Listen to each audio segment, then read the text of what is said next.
No, it's interesting. It's interesting. And even Snoop Dogg, who said he was going to move to Africa if Trump won, chose South Africa. Of course he did. It's the country with the white people in it. Fucking frauds. These people are odious fucks. All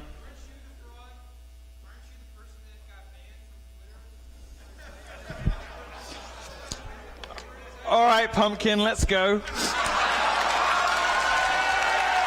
Up you get. Now stand up and speak loudly. I'll try to get you a microphone. Where are you, Angel? Stand up. There you go, sweetheart. Yeah. Now, if you... I'm going to repeat what you say, so go ahead. So, you claim to be this great defender of black people. Especially in the bedroom. Thank you.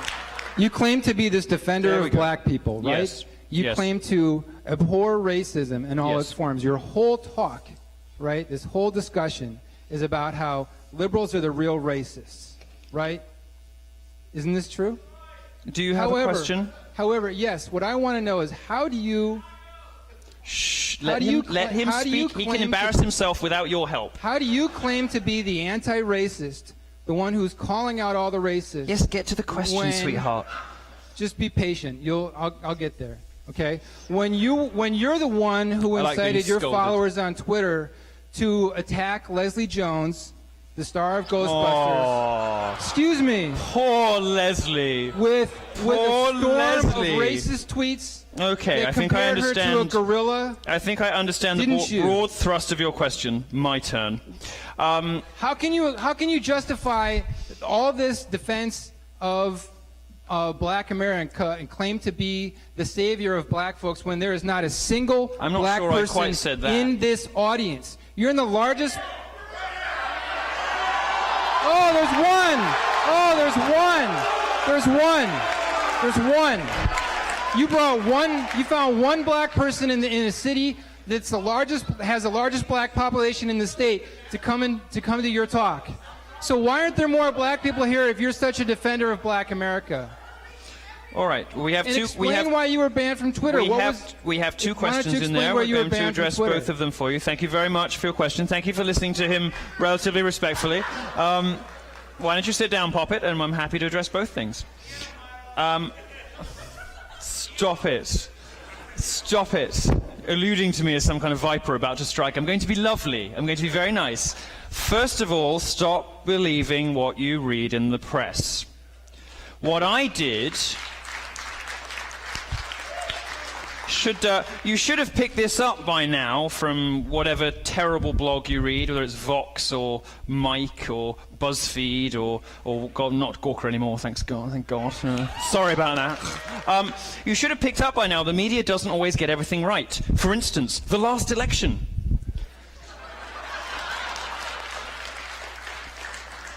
And indeed, in this case, they got lots of other things. Now, you see, I'm answering your question, but you need to listen. I wrote, as most of this audience will know, I wrote a very waspish review of the new Ghostbusters movie, which is total fucking garbage. And I said so. And if our friend down here had read the review, he might have known, for instance, that in the course of... You need to calm down, and you need to let me finish. If he had taken the time to read the review, which of course he has not, he would have known that in the course of that review, actually, I mounted a defense of Leslie Jones. What I said was, I found it quite disturbing that she was expected to play what amounts to a sort of minstrel show. You know, this kind of, like black girl attitude that I found to be a little bit out of date. I mean, we had that stuff in the 90s, and it was a little bit cringe then. 2016. I mean, she's a black woman in a Hollywood blockbuster. Does she really still need to play that same stereotypical black character? Couldn't she have been a bit more well-rounded? Or couldn't she have just been normal, you know, and just happen to have black skin? That's what that review said. You don't know that because you didn't fucking read it. But what I said, what I later went on to do, what I later went on to do, darling, you have to listen to the answers. You have to listen to the answers. What I later went on to do when I tweeted the review was make some jokes at her expense, because she isn't a particularly attractive woman. I'm entitled to say so. She's a celebrity. I said it was nice they put a hot black dude in the movie. I also... The joke, of course, being really at my own expense, talking about my sex life. I also said that she was playing the victim, which of course she was. There's a reason that Leslie Jones went out complaining about her, the mean words she was getting on the internet, because the movie was tanking. Do you believe for a second that a prominent Hollywood actress sits at home crying on their iPhone, surrounded by guilt and marble and millions of dollars because somebody said mean things on the internet? I don't believe that any more than you do. But she was deployed to complain about bad words on the internet. Now, it is true that following the publication of my article, some people, a small contingent on the internet, said things to her which I found utterly disgusting. And I have told every interviewer who ever cared to ask, which is not many of them because they're not interested in the truth, they're interested in identifying racists and ejecting them from polite society. I've told every... You have to listen, sweetheart. I'm actually indulging you. I am indulging you. I am indulging you with a far more detailed answer than you deserve. So you should listen. Now, most people aren't interested in what actually happens, and Twitter had been trying to get rid of me for a very long time. Now, in America, identity politics, which has sort of superseded reason, logic, and the truth as the guiding principle behind public life, takes root not just in the media, but also in social media companies in Silicon Valley. They hated Trump with a vengeance. They hated Trump even more than the media did. And Twitter took the opportunity to get rid of me, claiming that I was inciting targeted harassment of somebody. This is a charge I deny. This is a charge I refute utterly.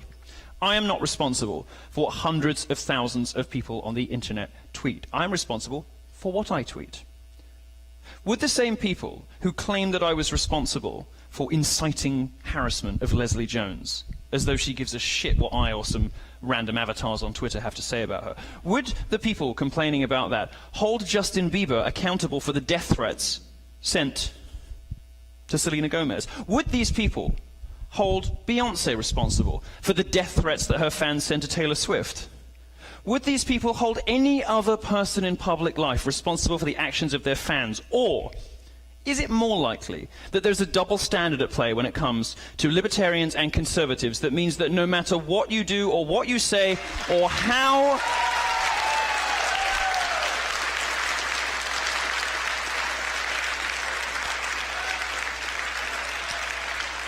Could it be that there is in fact a double standard at play, and that they will, on the basis of no evidence whatsoever, and nobody could ever produce anything, ever, in the history of my journalistic career, and let me tell you they tried, could never produce a statement that could plausibly be described as racist. And most of the reports didn't even include the tweets that got me banned, the jokes at her expense, call it, because they were so funny that the journalists realized it undermined their case. So...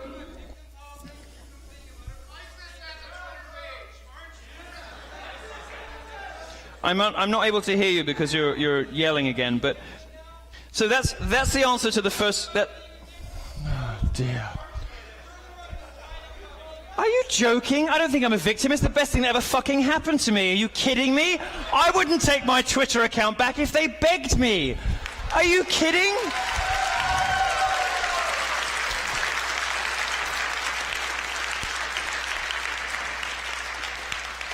Never been so grateful to be censored. Not that I like it when they do it to other people, because I can take it. Well, I'm sorry for being popular. I can take it as... You know what, never mind. But many private citizens can't. And the reason I made a fuss about it wasn't for my own sake. I don't give a shit. I am 10 times better known than I was before I lost that Twitter account. They did me an enormous professional favor in banning me from Twitter. The reason I care about it is not for me or for Azalea Banks, who I love, who said appalling things about people for years, but was only banned 2 weeks after she, guess what, endorsed Trump. Not for Charles Johnson's sake, who was also banned for no good reason. Chuck Johnson, the founder of Got News, now he tweeted that that he was raising money to take out DeRay Mackison, who we're going to get to in a minute, one of the Black Lives Matter leaders. It was very clear, totally clear. This guy's a journalist, and take out meant publish a piece of journalism that would damage his reputation. Nobody, absolutely nobody, with more than 2 brain cells to rub together could possibly ever have believed that a 5'10" ginger bespectacled journalist was raising money to assassinate a Black Lives Matter leader. Nobody believes that. Absolutely no one. But they claimed that it was some sort of death threat. What's going on here? Double standards and inconsistent enforcement of rules if you have the wrong politics. And every conservative and every libertarian will come across this on social media. And I cared about the Leslie Jones case not for my own sake, because I knew the moment it happened, it would be a huge career boon for me. I'd have things to talk about in the media for months, you know? Well, I was running out of stuff to talk about for a while. No, I wasn't, but, you know. But rather, because this happens on a daily basis to people like you, and nobody is going to write columns about it when it happens.